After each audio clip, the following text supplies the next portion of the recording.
This is Office Hours. We're bypassing the generic advice and going straight to the source, interviewing titans of academia and the industry to bridge the gap between financial theory and ruthless execution.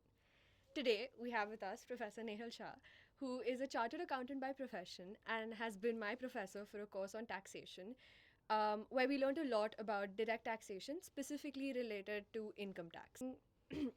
Learning how to defend your wealth, engineer your own capital, and the hidden ambition and high margin sectors that most people don't know about. Thank you so much for doing this, Professor. Thank you for having me.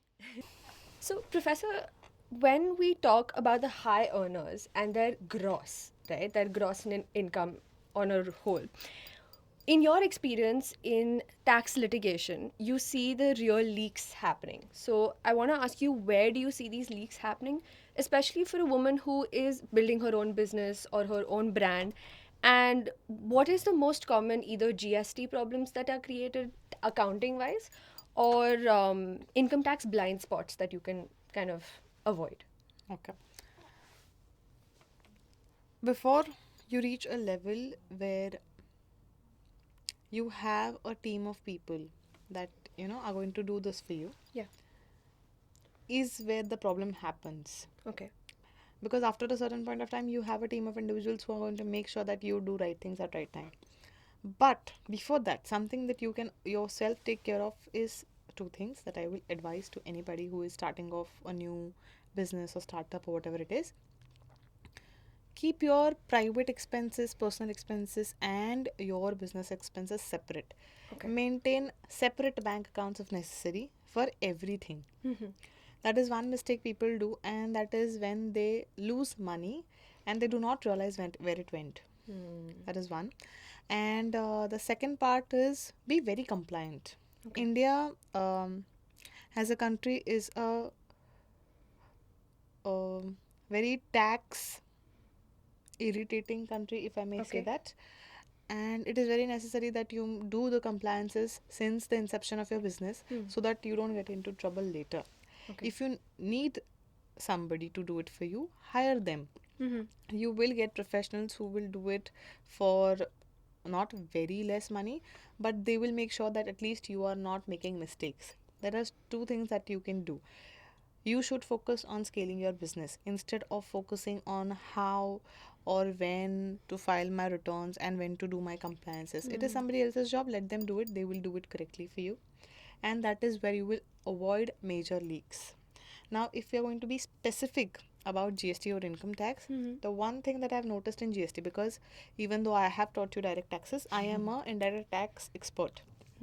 So GST, one major loophole that has been noticed by me in all of my clients is they will buy goods. Okay. And when you buy goods, it is a cycle in tax that when you buy goods and if you have paid GST, that GST is supposed to flow to you through the government. Yeah. And that does not happen Okay. because the vendor is not compliant. So one thing that you can do is make sure that one, you hire a professional. Second, that your vendor is compliant. If he's not compliant, stop buying things from him. And in income tax, the only major leak happens because you are not doing your income tax return filings or your TDS return filings on time. All of this will be solved if you hire a good professional to do it for you, or at least if you inculcate some knowledge of how taxation works within yourself and make sure that it does work. And regarding the personal and business accounts that I said, it is necessary so that you know, okay, I am withdrawing this much sum of money from my business every month, Yeah. every quarter, whatever, and I am utilizing it for my personal expense. If you keep it in the same account, you will never realize where money went. Okay. And you will never realize what happened to the money that you were supposed to reinvest in the business because you will not have it then. Right. So And that this is one. applies to professionals who work in corporate spaces also, right? It applies to everybody. It applies to anybody who is earning money. Okay. It can be salary, it can be PGBP, it can be any other kind of income. It applies to everybody. The moment you start earning money, my only advice is keep your business account and your personal account separate. Okay. And a follow-up question on that is, when you look at these freelancers or people who do work on a very, it's not steady income per se every month, right? For them, it's very difficult to identify what their income is Yeah. on a monthly basis. And I know that there's different ways to approach that. So can we discuss that as well a little bit? So, if you are into business or into freelancing, like you said, anything other than salary, you will not have a monthly payment Yeah. unless you have scaled it enough to know that okay, money is going to flow to you. Hmm. In that moment, you need to prioritize. Once you have started earning money, you need to prioritize ki, okay, what is the first expense or what is the first major outflow of money that I need to take care of, Okay. and start earmarking funds for it.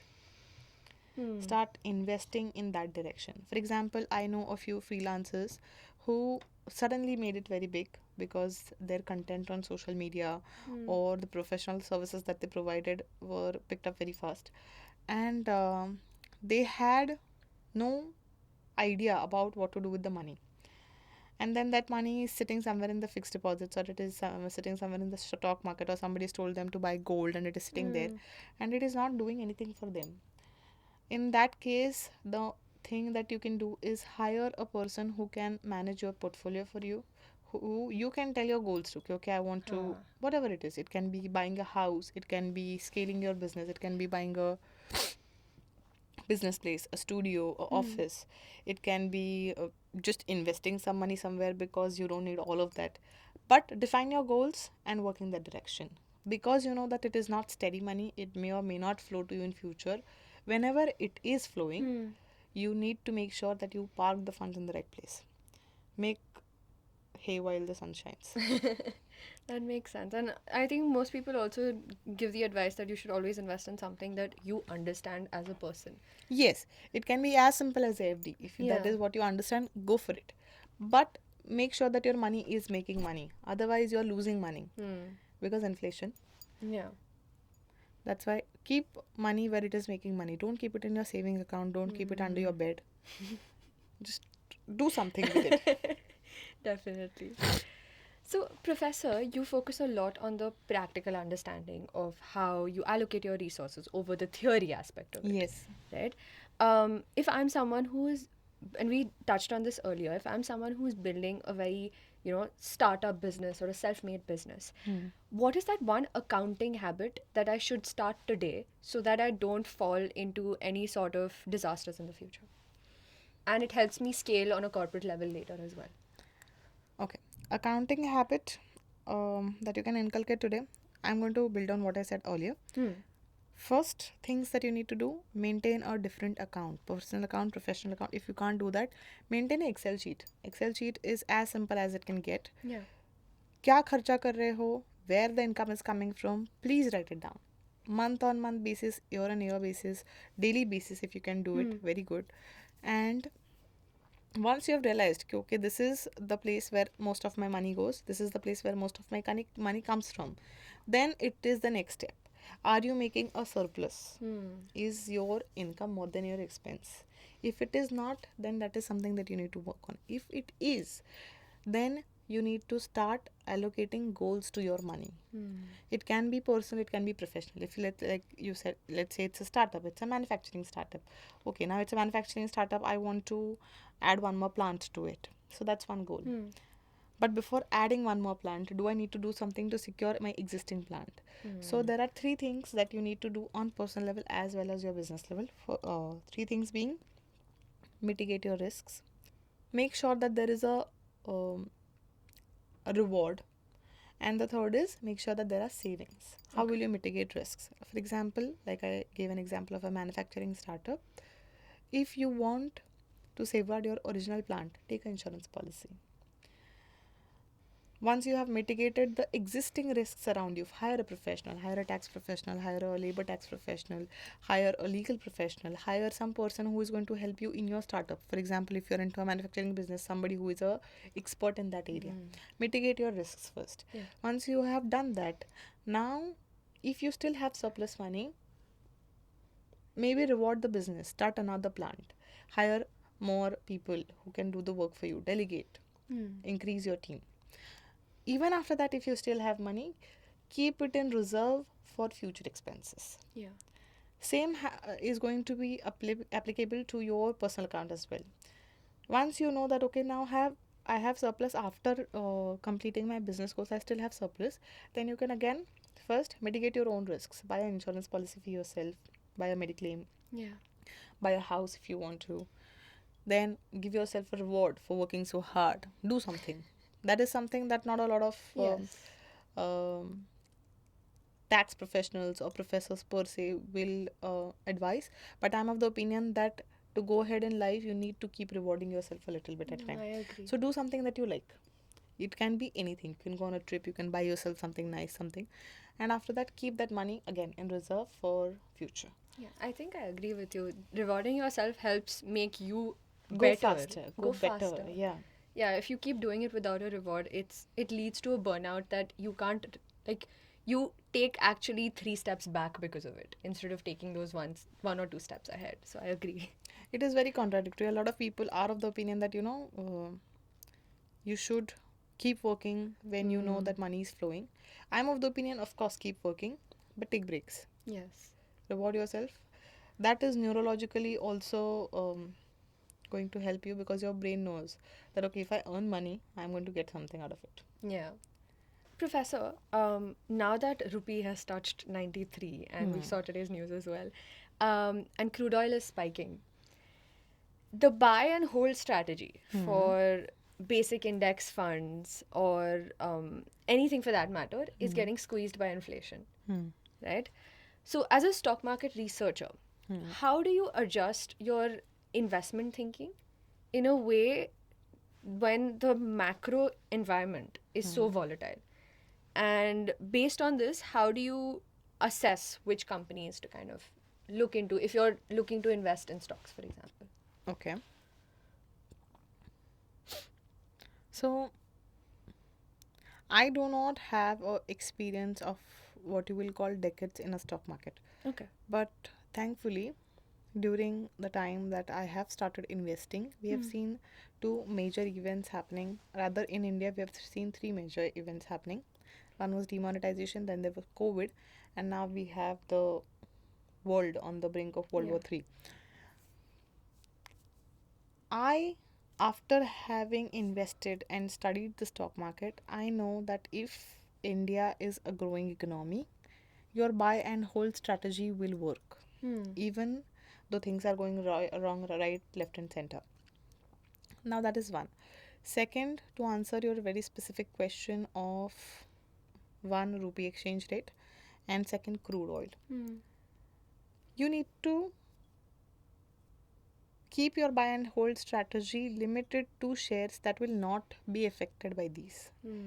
Now, an example for that can be you can invest into export oriented companies, but make sure that export oriented companies do not have imports which are also being sabotaged by the negative rupee exchange rate. Yeah.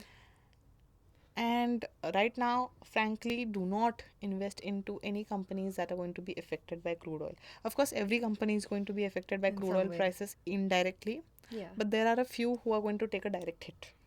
So avoid So those. keep yourself away from them.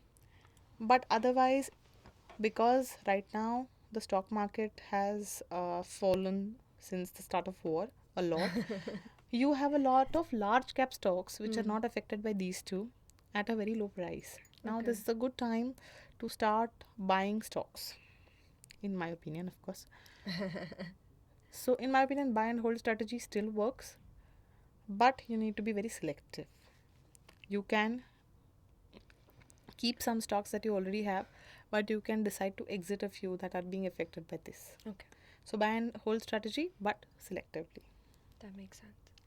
So, we're told to invest early, Yeah. right? And as someone who is a high performer in maybe a job who falls in the 30% tax bracket, right? When we've discussed tax brackets and how it applies to your income tax and everything, but is it smarter to put money in your equity and in the equity market at that stage, or is it you should be investing in some sort of tax advantaged asset or reinvesting it to make your business better? Like, how do you allocate those resources? Okay. I am of the opinion that if you have started a business and you need funds for it, instead of sourcing the funds from outside, Yeah. At a higher interest rate, you might as well invest your own funds. Yeah. So first priority should always be reinvesting your money in your own business. Okay. Now choosing between tax saver funds and equity markets, I would go for equity markets because after the new regime was introduced in Income Tax Act, they have systematically tried to reduce the deductions that Okay. you used to get Yeah. for tax I saver remember funds. this. Yes. So the strategy that worked 20 years ago does Doesn't not work work anymore. anymore. Because even though you're investing in funds which are going to be exempt later on, interest from such funds like interest from PPF, interest from Sukanya Samriddhi Yojana, interest from NPS, let's say all of that is exempt after what is 40 years, 50 years. Right now, I do not have a benefit of investing there because I do not get a deduction for it. I am paying tax even though I am investing money in that. So, if I am paying tax, I might as well invest in funds which are giving me a higher rate of return. Yeah. As compared to these, because these will give me the interest rate of fixed deposits. Equity stock market has the potential of giving me 100% returns. So why not go there? Yeah, of course, with due diligence and making sure that you choose the right stocks. Correct. But it has a higher payoff, you can say. Or you can decide to not put it in equity stock market. You still have options of fixed deposits where your money is not tied up for a very long period of time. You can go to uh, commodities market. You can go to gold, silver. Yeah. You can go into properties. You can do all of that if you don't want to go to equity stock market. But just don't go to tax saver funds anymore. It doesn't make sense. It doesn't make That's sense. fair. That's actually great that we discussed the regime, because I remember when we were doing taxation, we did both the regimes, and that our entire class was like, why do we have to do two regimes to discuss? I remember. I remember that. Yeah. Since I think in about 2 years, the old regime will be faded out and we'll have only new regime. Interesting. So after that, it'll be no more sense to invest in tax saver funds. So, how do we calculate the opportunity cost of taxes? What we're discussing, right? Where to put it, you should put it more towards equity. Is there a way to specifically make an allocation on how to assess what's the opportunity cost of if I put all my funds in tax saver accounts or tax saver funds versus if I put it in equity? Is it related to the goals that you have with your money, or how do you target that? Okay, first and foremost, should beat inflation. Okay. If it is not beating inflation, please don't go for it. And right now, the kind of returns that all the government bonds or government tax saver funds are giving you are maybe 1 or 2% more than inflation, Okay. which is not a lot. Plus, you're paying tax. For equity account or for gold, we have seen the massive rally that gold saw in the past 3-4 months. We have seen the massive rally that silver saw in the past 3-4 months. Crude की तो बात ही नहीं कर सकते अभी. So if you do want to invest your money somewhere that is going to earn you exponential returns, be very attentive of what is going on. That is the only way you can earn money when the sun is shining. Otherwise, if you're under the rock, nobody can help you. So that is one. And how to calculate opportunity cost is, one, should beat inflation. Second, should have more returns than anything else that you can see. Okay. That is very basic. Of course, there is a proper mathematical way of calculating things. You'll have to apply formulas, you'll have to apply compounding and all of that. And you can arrive at the exact after tax return that you're getting.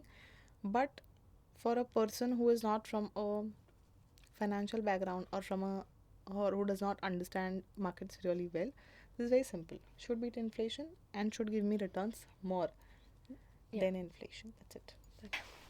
So, Professor, moving on to our advice and a little bit of a career audit in some way. Yeah.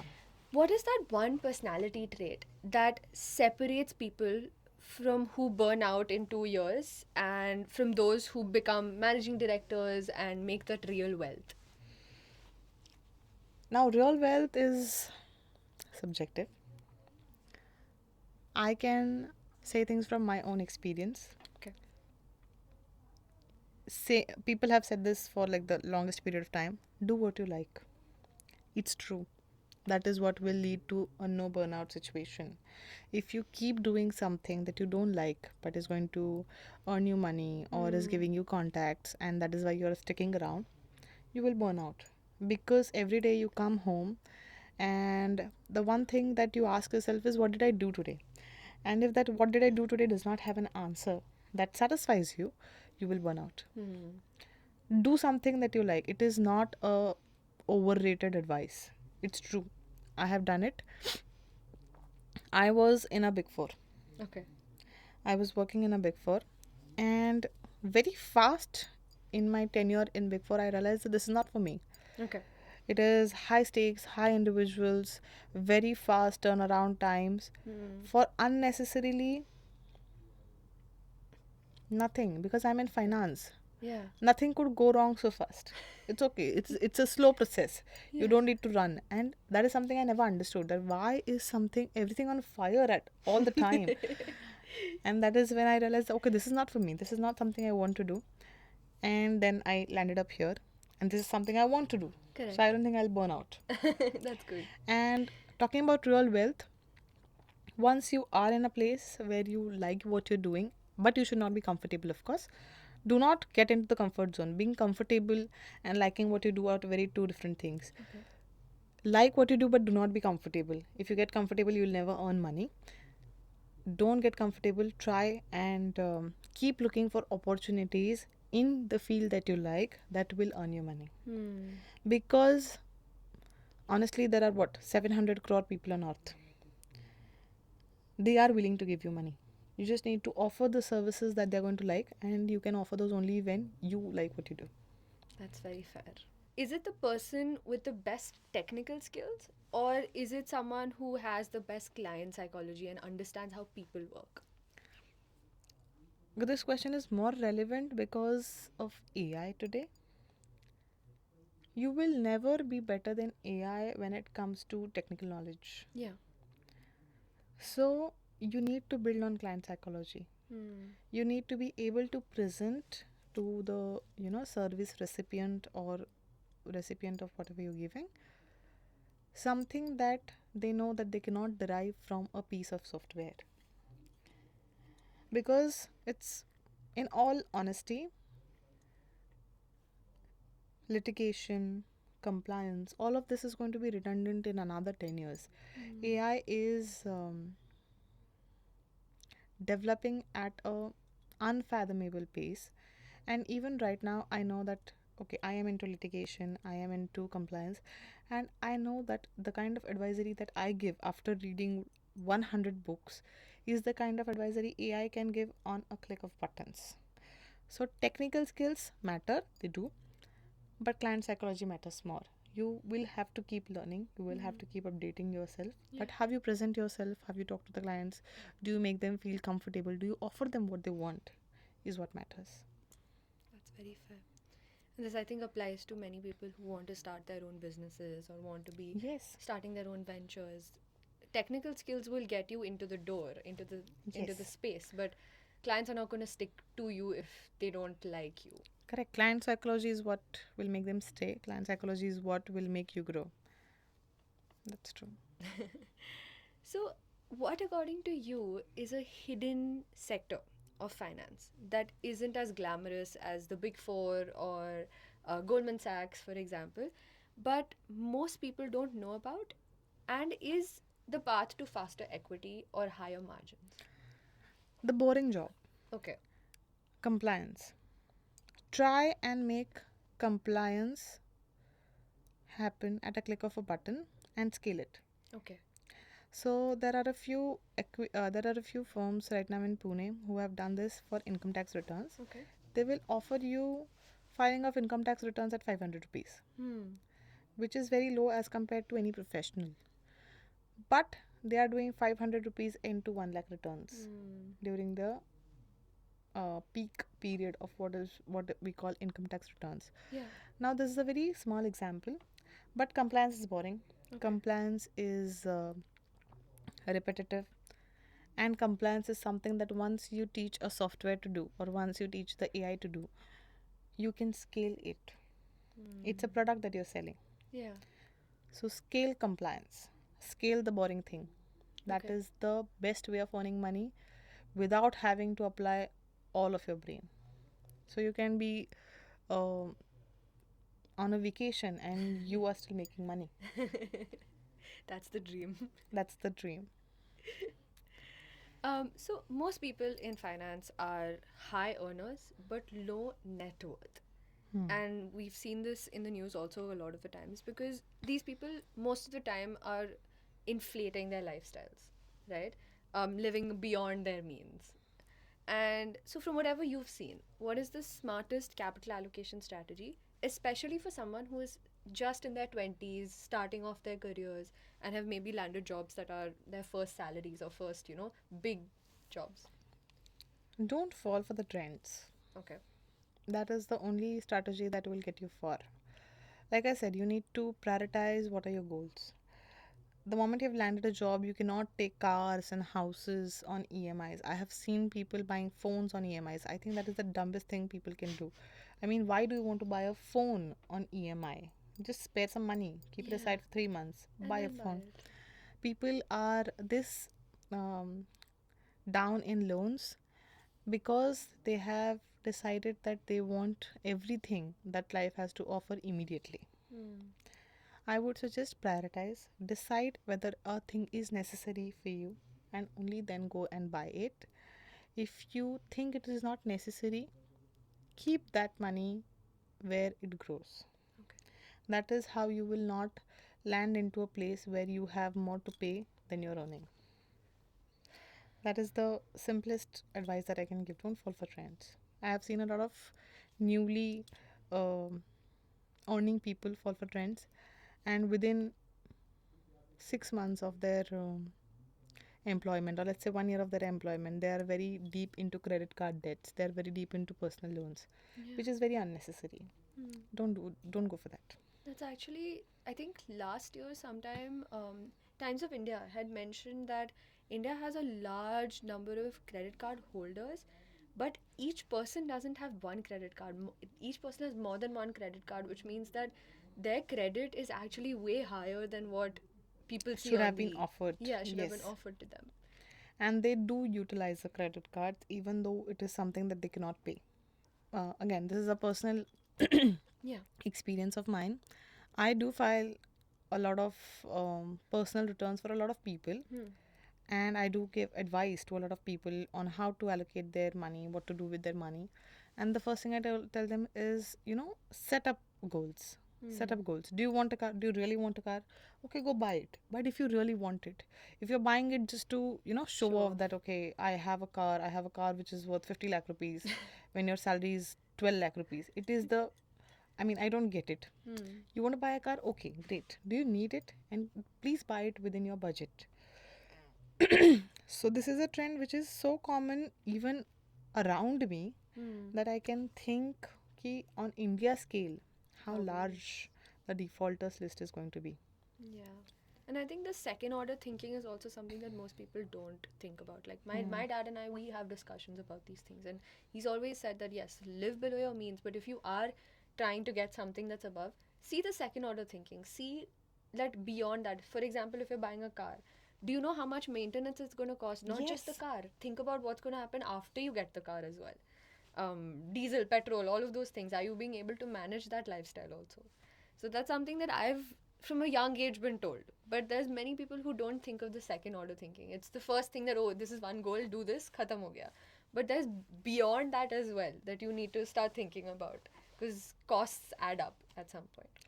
So one rule that Hmm. I follow personally, because this again, because you talked about your dad, I remembered what my dad said. If you want to buy a thing, see if you can buy it twice. If you can't, don't buy it. Yeah. I actually follow that even on small shopping sprees. Same. Oh God, I do too. And thanks to all of these apps that Hmm. we have now, where you can, because you are bored and you're doom scrolling and you are ordering things, please sleep on it. That is one advice I will give. Sleep on that cart. If you tomorrow, after getting a feel like still buying it, only then buy it. I do the same thing. This doom scrolling has led to a lot of credit card debt that people don't realize. Yeah, even I do the same thing. If I want to get a particular bag, for example, and I know it's a little on the costlier end, and I can buy it, but I don't actually need it. So the first question I ask myself is, do I need it or do I want it? Now, if I want it, then I will wait for 2 days. If I can't stop thinking about it, then I will get it. But if it's just a need, then of course that's a different thing. But if it's a want, I have to give it like 2-3 days ka gap. And 90% of the times you don't want to buy it after 2 days. 90% of the times I forget about it. I'm just like, I've forgotten that I wanted even something and I moved on to something else I'm thinking about. Now I want to buy this. My next question is, what is something that no one tells you about being a woman in finance? And if you have any concluding thoughts to just sum up whatever we discussed. Okay, not that I'm trying to scare you, but you will disappear in a room if you're a woman in finance. Okay. For people to respect your thoughts, you will have to come up with something that is not generic, that is something that they've not thought of. So, to be the first, we are not the first generation of women to, lead finance, but to be the first generation of women where, you can change the statistics to 50-50 or let's say 60-40. You will have to be the person who is thinking so much that they're coming up with ideas that the other half is not thought of. Okay. Because you will tend to disappear in a room. That will happen. And one more thing that I personally believe in is, do not come into any field, not just finance per se, but do not come into any field because you want to prove something. Because that will die after some point of time. But if you really like finance, and like you said, because the accessibility is so low for people think finance is very daunting and finance is very difficult. That is exactly why I got into teaching profession. Okay. Because I wanted to tell people how easy it was to, accounts, how easy it was to do taxes, because it is easy. But you just need to get there, and you will get there only if you like it. If you don't like it, just don't go for it. It's okay. Absolutely. You can do better things elsewhere in the world. But if you really like finance, come here and you will be able to, shatter the glass ceilings. That's fair. I remember in our classroom also, when we first started the first class, everyone had come in with a little bit of a pre-assumption that, oh, taxation's going to be difficult. Like, we're going to sit and do like full accounting again. We hadn't done accounting in a year. Yeah. Our last course in accounting was a year ago. Yeah. So all of us were like, what is this going to be? And then you came in and you were giving us all these like real life examples, and we were making like cases and like discussing. We were giving each other like, okay, you're this and you will do this. So then what will happen to your taxes and stuff like that. So I think that also, for me personally, I have friends who are not in finance and they've also watched these videos, and for them, they've asked me so many times after I did the taxation course, do you understand this taxes and everything? They get their taxes filed. Their families have tax like lawyers or like like people who do it for them, CAs and everything. But she is someone who wants to know from me, so she always asks, okay, what does this mean, or why did I do this and why is it not here? Understanding the different heads of income, for example. So it's very interesting to know that in smaller ways also people are trying to know. Yeah, it's very necessary that you have that thirst, you have that inquisitiveness. That is how you will get somewhere. Absolutely. The learner's mindset. And you always need to keep learning. Always. Thank you so much. Thank you so much for watching.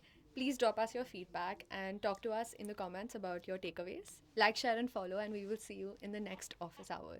Thank you. Thank you.